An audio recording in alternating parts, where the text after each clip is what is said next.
y'all, welcome back to the channel. My name is Taylor and today I'm going to be talking about connecting high refresh rate monitors to the M1 Max MacBook Pro or the M1 Pro MacBook Pro. It shouldn't matter which chip you have, they both support multi-monitors.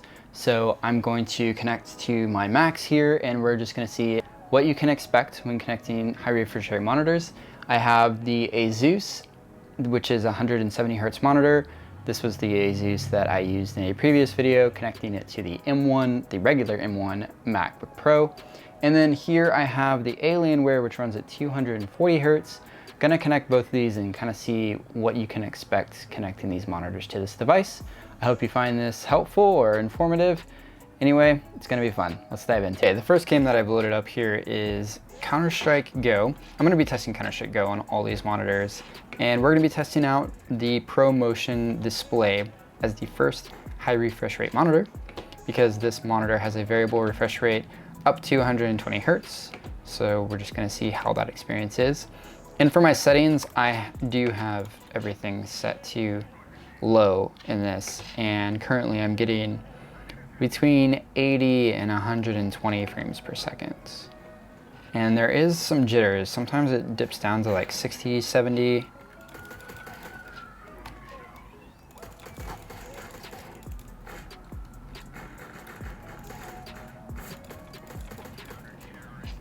Okay, so I mean, it's smooth, but sometimes it is jittery. I did notice that if you have the application Magnet running, which is a popular application for snapping windows on screen, that every time you left click, it will lag.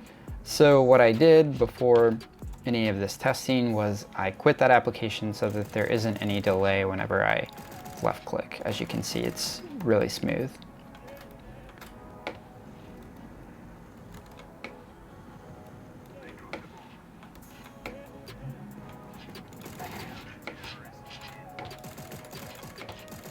Okay, so not a terrible experience. I mean, it's pretty smooth. Frame rates are anywhere between 60 and 120, which is a pretty significant range, to be honest. But let's go ahead and move on to the next monitor, the Asus at 170 Hertz.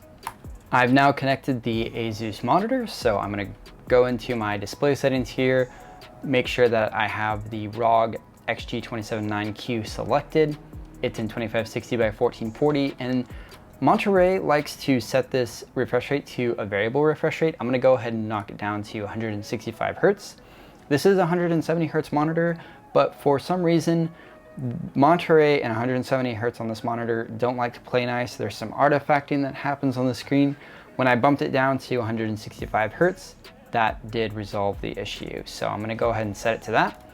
Now that that is locked in at a constant 165 Hertz, let's go ahead and fire up Counter-Strike and see how this monitor performs. All right, dropping into settings here, let's make sure we have our video settings correct. So we're at 2560 by 1440. On the MacBook Pro, I was on 2560 by 1600. So I forgot to make that distinction whenever I was testing the ProMotion out. This is 2560 by 1440. And again, I have everything set to low. So let's go ahead and jump into a game. All right, here we are in game. And again, frame rate looks about the same,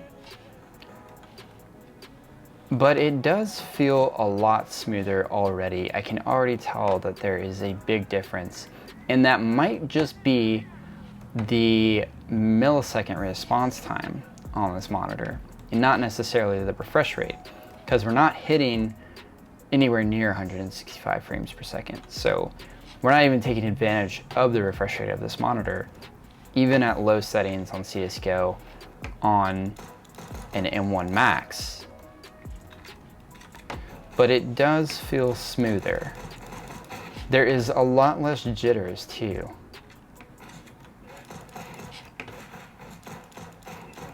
Just owning some bots here.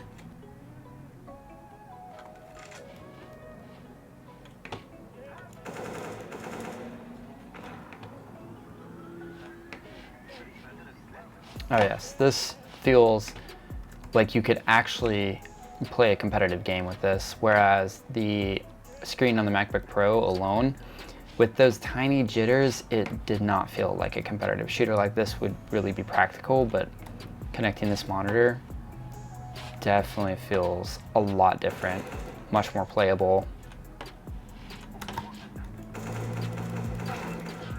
Yeah, that's way better. Okay, let's go ahead and now try 240 Hertz Alienware Monitor and see if there's a noticeable difference between the Asus and the Alienware. I'm curious to see, since we're not actually even hitting our max frame rate on this. So let's go ahead and swap over to that. Okay, here we are on the 240 Hertz Alienware Monitor. Again, first thing I'm gonna do is jump into my display settings. Make sure everything looks good here. Ooh, this has a variable refresh rate of 1 to 240 Hertz. So I'm gonna go ahead and change that to 240. All right, we're set there. And again, this is a 2560 by 1440 resolution monitor. So same resolution as the Asus, it's just running at 240 Hertz instead of 165. So now let's go ahead and fire up Counter-Strike and see how it goes. All right, let's jump into our settings, make sure everything looks good here. Video. Okay, we're at 2560 by 1440, and again, everything is set to low. We're gonna go ahead and jump into a game. Okay, so we're still pretty smooth here. Feels nice. Although I don't really tell a distinction against the Asus, which I figured was gonna be the case because we're at 120 frames per second here, not even hitting near 240 Hertz. So again, not taking full advantage of this monitor. I think this monitor runs at the same millisecond refresh rate as, or response time as the Asus, which is around 1 millisecond, I'm pretty sure. And it feels the same, really. I do not notice a distinction here.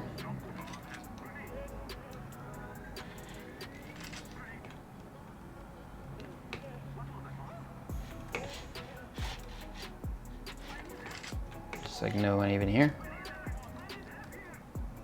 But yeah, it feels very much the same as the Asus. But again, it feels different than the internal monitor. A lot less jitters in that main section there. That guy came out of nowhere. All right, and yeah, so smooth. It's nice.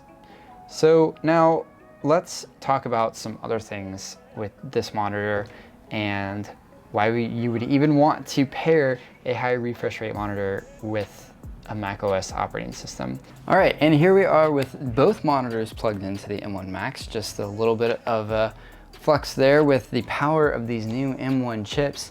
It can support multiple monitors, and it is running at 165 Hertz on this monitor and 240 Hertz on this monitor, plus the Pro Motion on this display. So full frame rate on all monitors, which is pretty cool.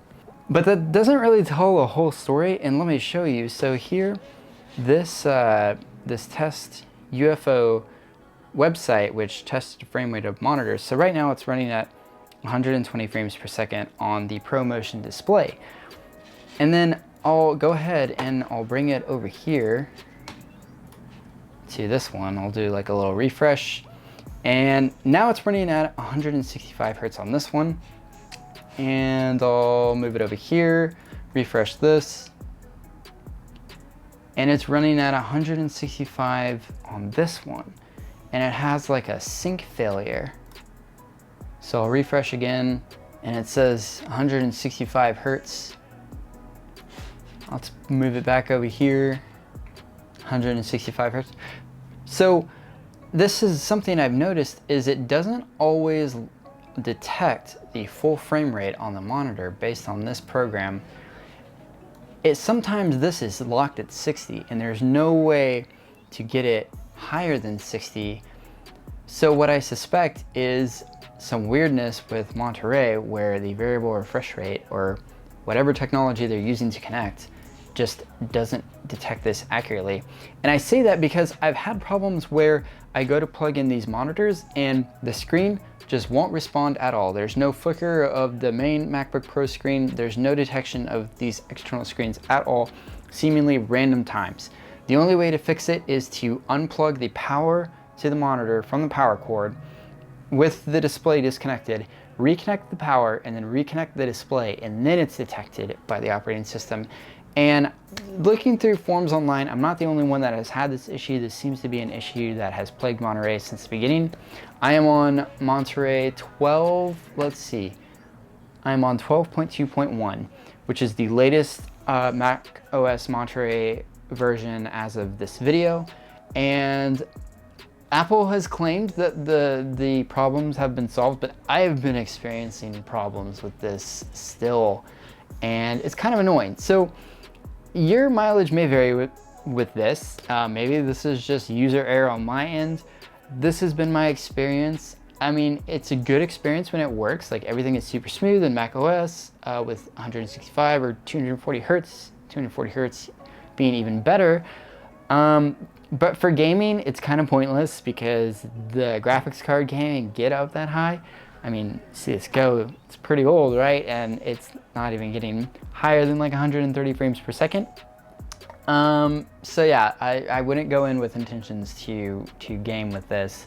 But if you want a smooth macOS experience and you don't want to like constantly switch out your monitors by when you connect your Windows machine, which is my case here, I switch between Mac OS and Windows all the time. So just having this set up for, you know, productivity and gaming is just way easier for me.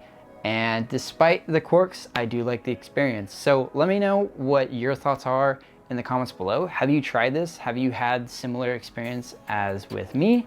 Let me know. And thank you so much for watching. This has been a pretty fun video. I'm glad I was able to revisit the frame rate video on Mac OS. Again, I have the video with the original M1 processor connected to 170 Hertz display. Interestingly, that was running Big Sur, and I feel like it ran a lot more stable. But go ahead and check that video out if you're interested. Thank you so much for watching. Leave a like if you liked the video, and leave a subscribe if you want to see more videos like this. I'm Taylor, and I'll see you in the next one.